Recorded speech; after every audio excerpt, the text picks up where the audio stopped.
रामकृष्ण हरी मंडळ, मी आपला DN साबळे, स्वागत प्रॉपर्टी ठाणे पश्चिम। आज आपण आलेलो आहोत वर्तकनगरला, जे रेमंडचं प्रोजेक्ट आहे। त्या रेमंडच्याच प्रोजेक्टमध्ये ग्राउंड प्लस 42 माळ्याची बिल्डिंग आहे आणि सोसायटी झालेली आहे। बिल्डिंगला OCCC कंप्लीटेड आहे। खाली जर बघितलं तर प्रॉपर आपल्याला स्विमिंग पूल, क्लब हाऊस, जिम, गार्डन ह्या सगळ्या ज्या सुखसुविधा आहेत त्याचा व्ह्यू बाकी मस्त आणि सुंदर चांगल्या पद्धतीचा घरामधनं दिसतो। आणि त्याच्यानंतर जर बाल्कनी बघितली तर बाल्कनी ही तुम्हाला प्रॉपर वापरात येणारी बाल्कनी असणार आहे। 670 युजेबल कार्पेट असणारा हा 2 BHKचा फ्लॅट आहे। फ्लॅट जर तसा बघितला तर अनयूज अनटच कोरा तसाच आहे। आणि जर समजा हा फ्लॅट बघितला तर भविष्यात येणारं जे रेमंडच्या जवळचं असणारं मेट्रो जंक्शन आहे, त्या मेट्रो जंक्शनपासून पण जवळ असणारा फ्लॅट असेल। आणि जर समजा आपण ह्या साईडला आलो तर इथे तुम्ही बाहेर जाताना ईस्ट आहे आणि आतमध्ये जाताना वेस्ट असणार आहे। समोर एक फ्लॅट आहे, ह्या साईडला एक फ्लॅट आहे। आधी तुम्ही जर बघितलं इकडं आपल्याला एक पद्धतशीर अशी मोठी एक लॉबी मिळते।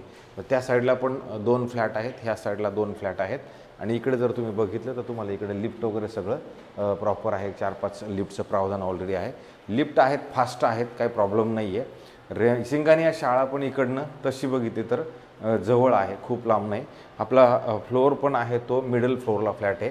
आतमध्ये आपण फ्लॅटच्या एंट्री करतो त्यावेळेला वेस्ट आहे आणि वेस्टच्या आतमध्ये आलं तर तुम्हाला एवढा स्पेस आहे। आणि एवढ्या स्पेसच्या नंतर तुम्ही बघू शकता ह्या पद्धतीचा असा हॉल आहे। ह्या साईडला जर बघितलं इकडून इथपर्यंत आलं तर डायनिंग आणि हॉल असं मिळून तुम्हाला अशा पद्धतीचा हॉल आणि डायनिंग प्रॉपर मिळतो। सोसायटी पण इकडे झालेली आहे, त्याच्यामुळे त्याचाही काही प्रॉब्लेम नाही। बँकेकडनं जर आपण गेलो तर सगळ्या बँकांकडनं आपल्याला लोन शक्य आहे, अशक्य असं नाहीच आहे काही। त्याच्यानंतर इथे जर आपण आलो तर इथे तुम्हाला प्रॉपर बाल्कनी दिली गेलेली आहे। आणि त्याच्यानंतर जर आपण ह्या हॉलमधनं पुढे जायचा विचार जर केला तर पुढे गेल्यानंतर तुम्हाला ह्या साईडला जर आपण आलो तर इथे किचन आहे, जे किचन असं मॉड्युलर वगैरे प्रॉपर दिलं गेलेलं आहे। आणि अधिक तुम्हाला इथे गॅसची पाईपलाईन पण ऑलरेडी आलेली आहे।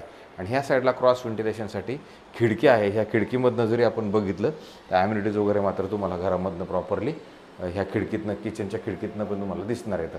क्रॉस व्हेंटिलेशनसाठी इकडं पण एक खिडकी आहे। पुढं आल्यानंतर परत इथं तुम्हाला एक वॉशरूम बाथरूम टॉयलेट असणार आहे। जे वॉशरूम बाथरूम टॉयलेट तुमचं ह्या साईडला आहे, तर ह्याच्या पलीकडे जरी गेलं तर इथे पण बघा स्टोरेज टाईप जागा बाकी मोठी आणि प्रशस्त नक्की आहे। इथं मोठी जागा आहे, ही तुम्ही वापरात आणू शकता, कारण इकडे आडगळीचं काही सामान असेल तर तुम्ही ह्या साईडला नक्की टाकू शकता। अशा पद्धतीचा हा तुमचा कॉमन बाथरूम होतं। आणि त्याच्यानंतर जर याच्या अपोजिटला आपण आलो तर इथं कॉमन बेडरूम पण असणार आहे। हे कॉमन बेडरूम पण याचा व्ह्यू जर बघितला तर तुम्हाला इकडनं तुमच्या पार्किंगच्या वरती असणाऱ्या ॲम्युनिटीज आणि इकडं जे ग्राउंड फ्लोअरला असणाऱ्या ॲम्युनिटीज मात्र तुमच्या घरामधनं तुम्हाला प्रॉपर इकडनं दिसतात। आणि मग ह्या पद्धतीनं जर समजा हा रूम झाला तर ह्या साईडला जर आपण आलो तर इथे तुम्हाला परत एक कपाट बनवण्यासाठी जागा ऑलरेडी दिली गेलेली आहे। ही कपाट बनवण्यासाठी जागा। तर अशा पद्धतीचा हा तुमचा पहिला बेडरूम होता। आता आपण शेवटच्या बेडरूमकडे जाणार आहोत। इकडे आल्यानंतर तुम्हाला परत इमिडिएटली एक शेवटचा बेडरूम मिळतो। शेवटचा बेडरूम जरी बघितला तर तसा बघितला तर मोठा आहे, कारण की ह्याला जर तुम्ही ह्या साईडला आला तर इथे वॉशरूम बाथरूम टॉयलेट एक दिलं गेलेलं आहे ह्या साईडला।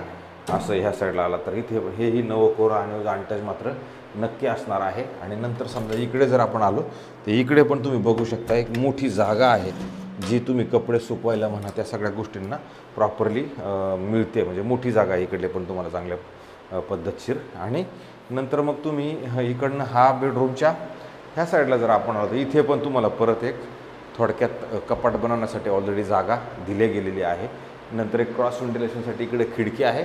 आणि इकडनं परत आपल्या ह्या खिडक्याच्या ह्या साईडला जरी आपण आलो तर इथे मात्र तुम्हाला इकडनं पण तुमच्या ह्या पोडियम जे पार्किंग दिलेलं आहे त्या पार्किंगच्या वरती जे गार्डन आहे किंवा बाकी खेळायचे जे काही गोष्टी आहेत त्यात ऑलरेडी दिले गेलेले आहेत।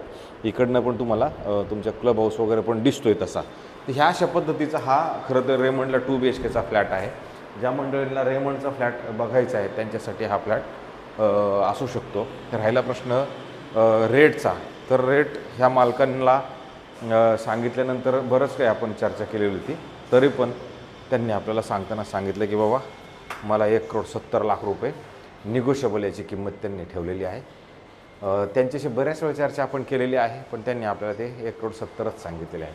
तर अशाच पद्धतीचा जर कोणाला फ्लॅट घ्यायचा असेल तर मला असं वाटतं हा फ्लॅट आपल्याकडे उपलब्ध आहे। जर आमचे व्हिडिओ जास्तीत जास्त बघत राहा आणि आम्हाला तेवढे जास्तीत जास्त लोकांनी सबस्क्रायबर्स करा. तुर्तास थांबतो मंडळी. रामकृष्ण हरी.